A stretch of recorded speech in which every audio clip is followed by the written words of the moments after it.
very expensive to stay. Very, very expensive.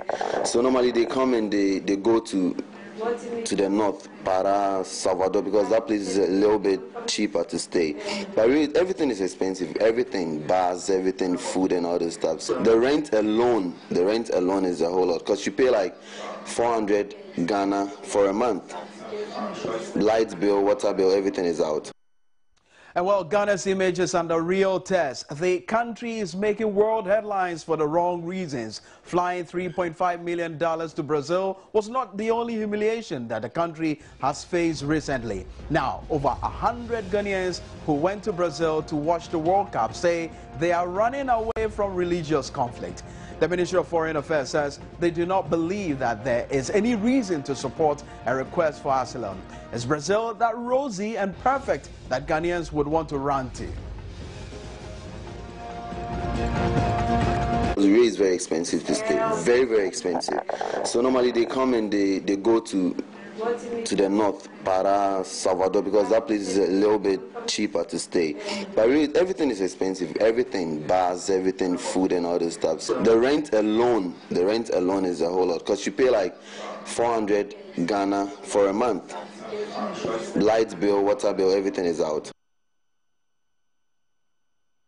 This evening here on today's big story, especially with the Muslim community, how do they feel about these claims that there are some religious conflict within this country? Is there any truth at all in these claims, and especially in this country? And what qualifies a person to seek asylum? We'll be finding out all these and more here on today's big story.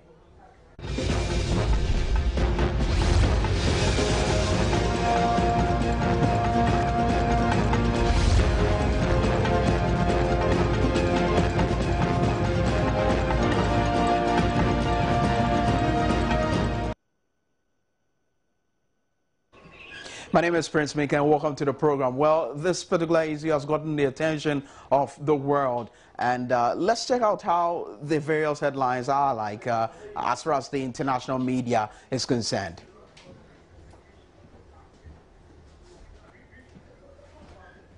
Well, there you go. This is the BBC, and they mentioned it. And of course, Ghanaian soccer fans seek asylum in Brazil. There you have it. As far as Yahoo is concerned, Al Jazeera also reported it. Ghana World Cup fans to seek asylum in Brazil. And it goes on and on. We have this one also. 200 Ghana fans seek asylum in Brazil. That's allsport.com. And GhanaNiger.com has 2014 World Cup Ghanaian football fans refuse to return. And this is also Voice of Russia. Hundreds of Ghanaian football fans seek asylum in Brazil. And a small World Cup, 200 fans seek asylum in Brazil. And we'll continue to talk about it here on today's big story.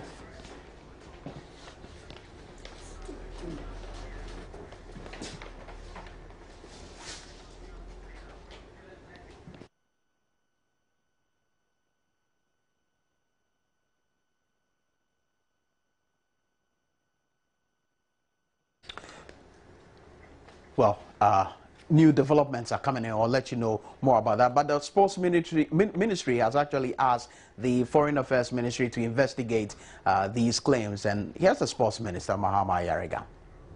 This morning again, I have dispatched a letter to the Minister for Foreign Affairs and Regional Integration to use her good officers and the Embassy of Ghana in Brazil to ascertain the veracity of the claims that have been made in the media and the identity of those funds that were sent to chair the Black Stars and who have since refused to return, but have allegedly applied to the government of Brazil for asylum. When we have the full details from a report from the Minister for Foreign Affairs and Regional Integration, we shall ensure that our future conduct in relation to funds of our national teams is informed by this experience. Sports Minister Barima Osei. But this latest development as far as this issue is concerned, there's a statement from the Foreign Affairs Ministry. Fuaka Harrison joins me in the studio with details of that. And what's the Foreign Affairs Ministry saying? Well, Prince, from the wires right now, the heading is Ghanaians' request for asylum in Brazil. We have been informed by our mission in Brazil that about 190 who were given visas by the Brazilian embassy in Accra to attend the World Cup apparently have decided that they do not want to return to the country. We have also been informed that they have requested for asylum, but we are not in the position at present to confirm the reasons they have given to support the request for asylum. From the information we received from our embassy in Brasilia, it appears that the reason for their request is simply because they want to stay there. We do not believe that there's any reason that can be advanced to support a request for grant of asylum as in international law and practice. We do not believe that there are reasonable grounds to support the request for asylum. Any individuals who have requested for asylum in Brazil should be kindly advised to respect the terms of the visa that they were granted and return to the country. And this is signed Ambassador Leslie Kojo Christian, Chief Director, and from the Ministry of Foreign Affairs and Regional Integration. So that's the latest coming from there. Very well, and this discussion certainly will go on. We're going to go on the phone lines now and speak to Dennis Amar. He's expert in international human rights. Dennis, good evening, and thank you very much for joining us on today's big story. Good evening. Now, listening, very well, listening to the Foreign Affairs Ministry, saying that, look, we know very well that there are some Ghanaians that are pushing to seek asylum in Brazil, and the reasons that they are given are unfounded and not justified. For that matter, they would want to react on it. I'll tell you what they want to do, but per the grounds per which they would want to seek asylum in Brazil, how do you come to terms with it when, first of all, they talk about some religious persecution here in the country? The grounds that they state for claiming asylum indeed are not valid grounds under international law for claiming asylum if you consider the situation in Ghana.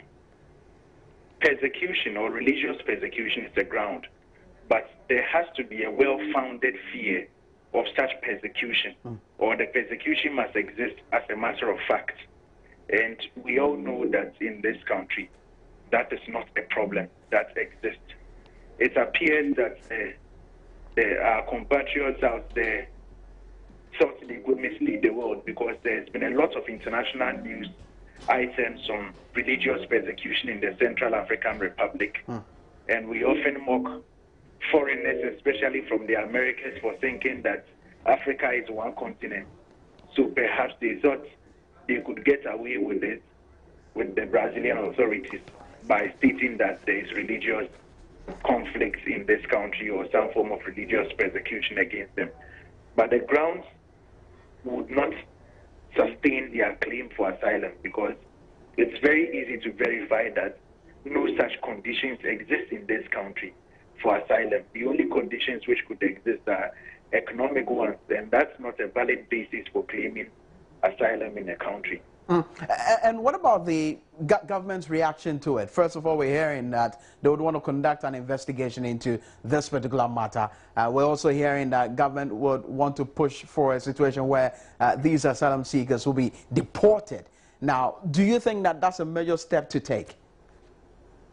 An investigation may be required, especially since the news reports in the international media seem to suggest that these people were making the claim hundreds of kilometers away from any of our match venues, which suggests that they must have traveled there and are receiving humanitarian assistance.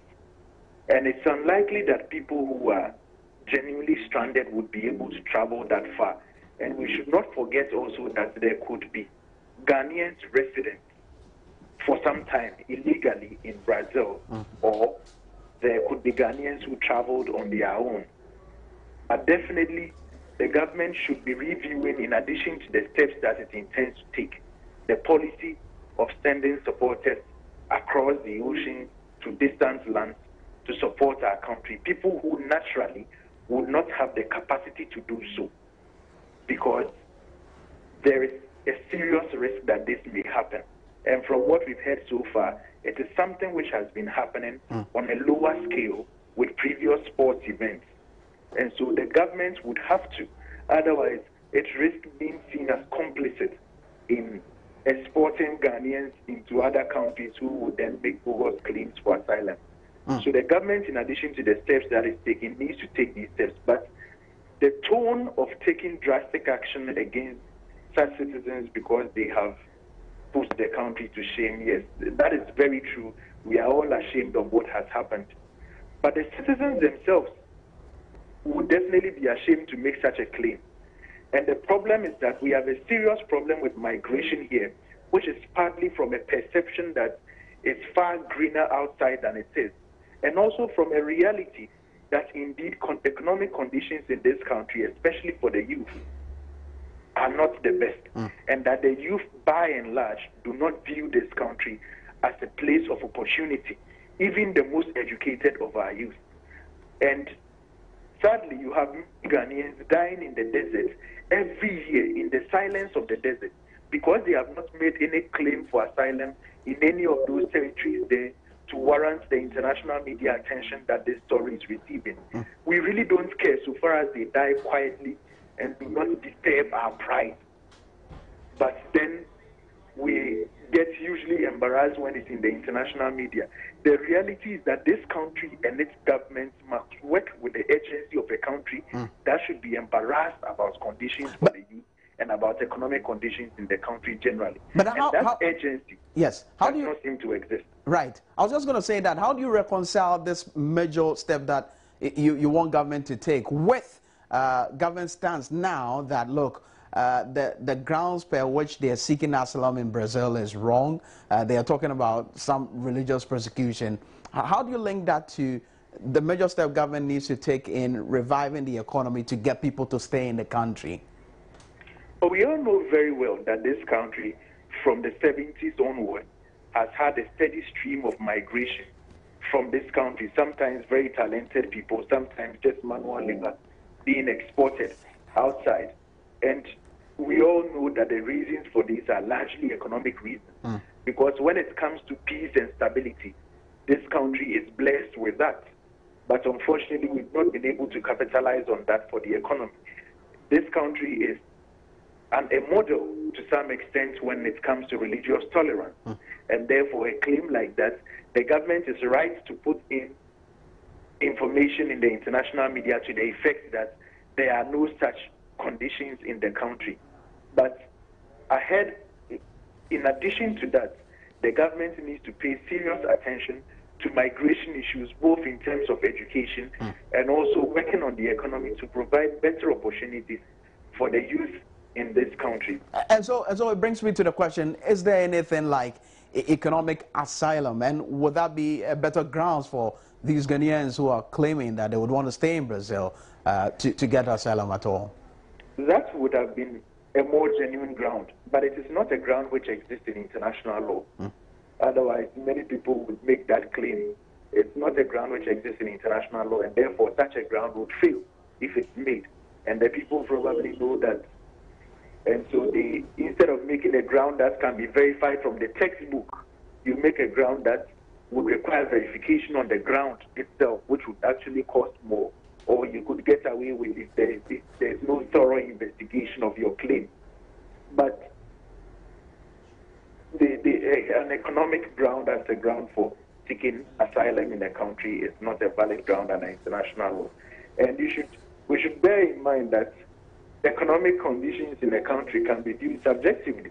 You've been having a lot of people migrating from Portugal to Brazil for economic reasons. And therefore, you can have that as a reason for many people, even in developed countries or countries we see to be developed, claiming asylum in other countries. But you want to give the country, the host country, the opportunity to scrutinize visa claims and decide the stream of economic migrants that it wants to have in its own country. And so economic conditions cannot be a ground. Now, let's look at the action that government would want to take with the Brazilian government. They want these asylum seekers to be deported. Would you agree that that should be the major step to take at this particular point in time? When a ground for asylum fails, the general resort is deportation. So the government of Ghana does not even need to make that statement before the Brazilian government is advised to take that step. But I think if we are putting in any information out there in the international media by way of a governmental contribution to the solution of this problem, we should rather show an eagerness to transport our own people shamelessly back home and not requiring the government to deport our citizens on their own expense. It is true that it may cost us more, but if we have any pride left, we should be eager to get our own citizens back at our own cost and to make that arrangement for them to be back in the ground for the application fails. It is very possible that a visa or an application for work permit may have succeeded if some of these people had made such genuine applications, because such applications have succeeded in Brazil from other countries. But unfortunately, they decided to use this channel, which is not, which is really ill-advised because of the ground they state for it. Very well, Dennis. Thank you very much for talking to us here on today's big story. Dennis Amar, of course, speaking to us here. But question is, how's life really like in Brazil? Well, some Ghanaians who are living in Brazil have been speaking to Joy News. Listen. It's really very expensive to stay, very, very expensive. So normally they come and they go to the north, Para, Salvador, because that place is a little bit cheaper to stay. But really, everything is expensive, everything, bars, everything, food and all this stuff. So I think people who come here always go to the places where like life is very, very easy for them to stay. That's why we don't really have a lot. All the Ghanaians that you see here are studying or working. No one is like just came to, you know, like hustle and all this stuff. All those ones who are in real, like, to me, those ones I know, we are all studying and working, so that's the problem. And studying and working here to, like, sometimes it's difficult. You need to study at the same time work. We are not allowed to work because our visa, but you can do something like teach English, because here when you teach English, like, it's very good. You get a lot of money. Life here is not easy as people think. It's not really easy. Really, it's life. You need to pass through. The rent alone is a whole lot, because you pay like 400 Ghana for a month. Light bill, water bill, everything is out. 400 Ghana just for a month.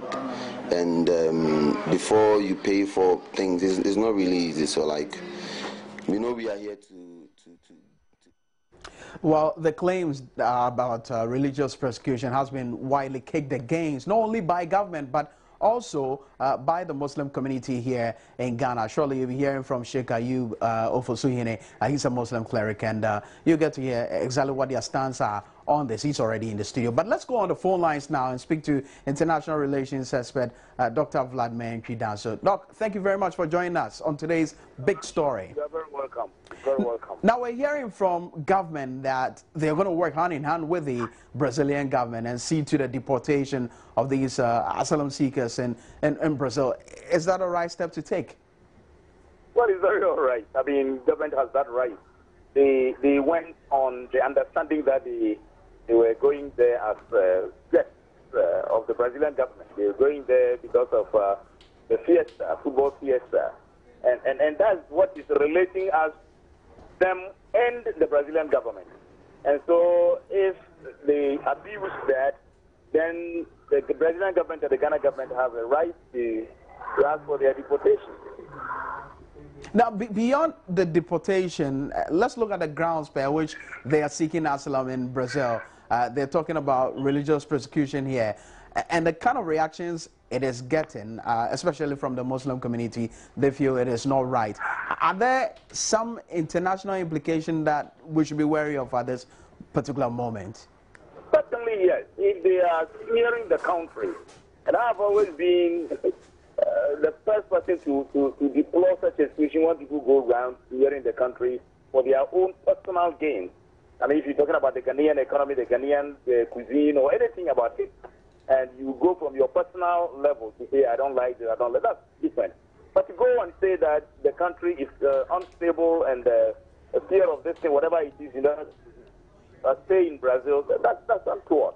So the communities over here, that is both the Christian and the Muslim communities, coming in to say that that's not correct. It's part of the whole. But if they hadn't come out at all, they have abused the purpose for which they were granted the visas. If they were going to seek asylum, I do not think that the Brazilian embassy over here would have given them the visas. So once they abuse that, they become a nuisance to the Brazilian government, the first and foremost. And now they are seeking asylum, and it has national implications in the sense that the IOM will have to come in. Other organizations we hear already are hosting them and help because they are stranded one way or the other. That's normal. But that officially they should be giving access to Brazil would put precedent where any other persons can get up in them and then go and steer the country and get asylum. This is not good. And what about the investigations that government would want to carry? You think it is something they should be looking at? Or you rather would want to prefer a situation where government would have to deal with the economic situation in the country to avert some of the situation where people would desperately seek asylum elsewhere in the world?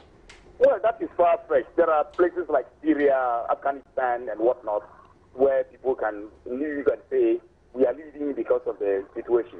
What are the parameters for measuring how far the economy is before people will not run away? If you put a plane on the tarmac to ask people to leave this country, you get a plane full, not because the country is bad, as such, but because of several other reasons. People may not have known London before they want to see. So we cannot say the government must put this at the back burner and start putting the economy right. The economy is bad. No two ways about it. But Doc, what could have made them desperately, chosen the grounds that there's religious persecution? If it has nothing to do with the current economic situation in the country. That's the thing. That is the current economic situation. Well, so why don't you talk about the current economic situation?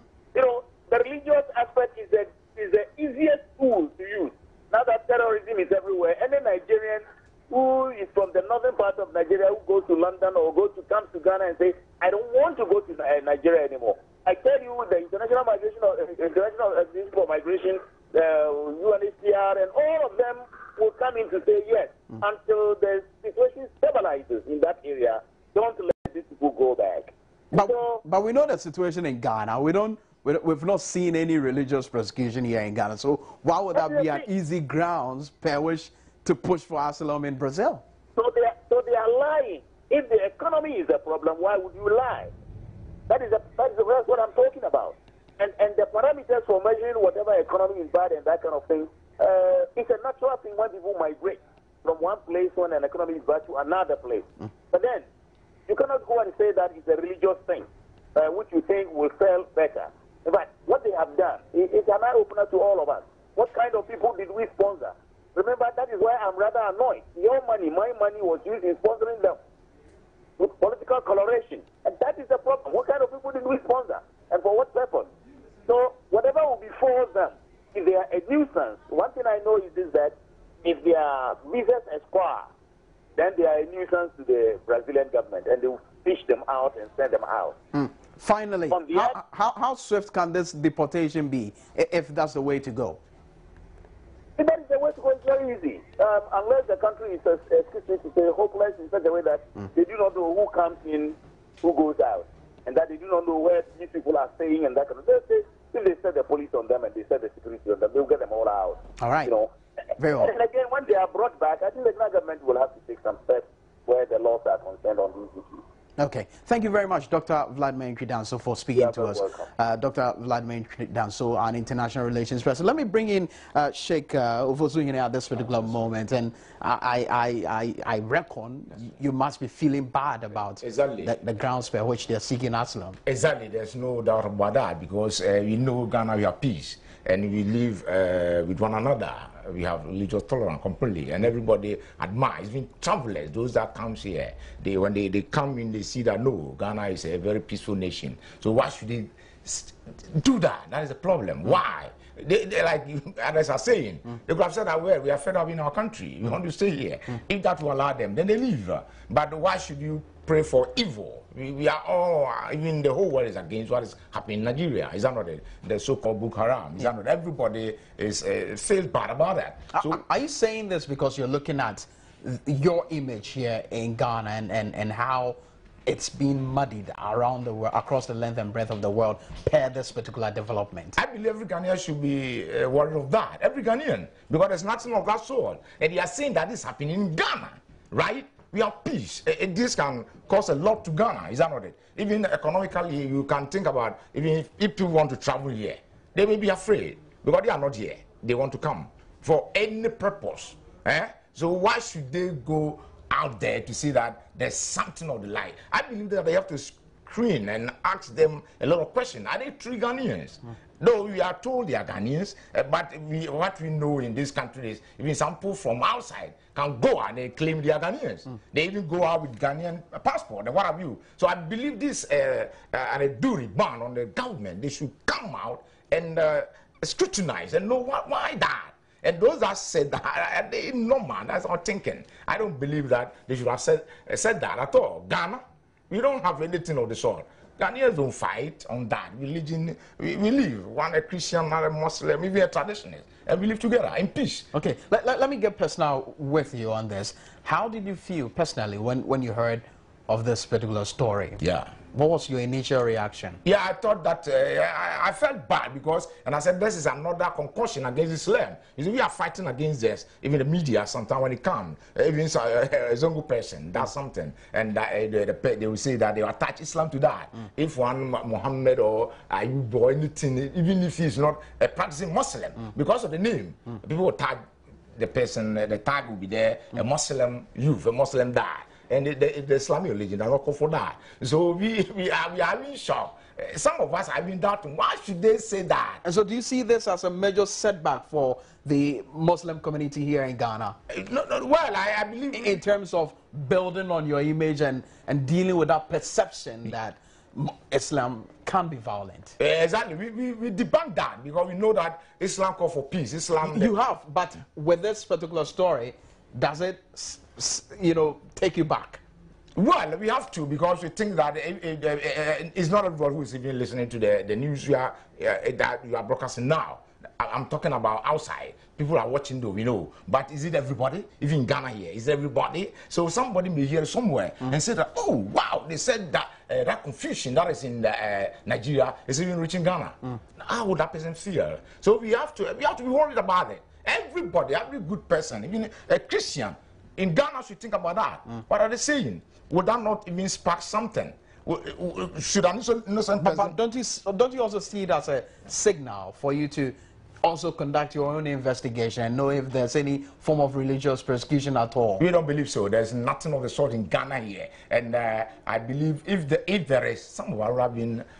we would have got the knowledge of that. You would have heard something. And there's nothing of the sort. We should entertain it like it seems maybe there's something fishy somewhere whereby somebody doesn't know. No. We Ghanaians also come out and let the world know that this is a concocted story. Simple yes or no. Should these asylum seekers be deported? Yes or no? Well, the deportation, if not a strong word, they should be brought back. I believe they should be brought back. All right. Thank you very much. It's a pleasure. Well, very well. We can now listen to the Foreign Affairs Ministry. They've been making some statements with regards to this particular development. Listen. About 190 Ghanaians who were issued visas by the Brazilian embassy to attend the World Cup have decided not to return to the country. So now we've confirmed that at least a little over 100 of these individuals are Ghanaians. Yeah. You're working with the Brazilian government on this? Yeah, through our mission in Brasilia. What is the nature of this collaboration? Well, we have received a report from the mission in Brasilia and we've responded. We saw the statement issued this morning by the ministry and also, this afternoon by the ministry. And we expect our mission to work along those lines. In your dealings with the Brazilian government, have you dealt with the reason used by these asylum seekers pointing to some interreligious conflict in Ghana as a basis for seeking asylum in Brazil? Yes, we have. We have. What exactly was government position on this? No. We said we do not believe that there's any reason that can be advanced to support a request for the grant of asylum as international law and practice. And that's Leslie Kojo Christian. He's the Chief Director at the Foreign Affairs Ministry, speaking to my colleague Evans Mensah of Joy FM. Well, that'll be it for now, though, as far as today's big story is concerned. Coming up shortly is Marian today. Ture, actually. She's looking all red. With JN Interactive. Stay tuned.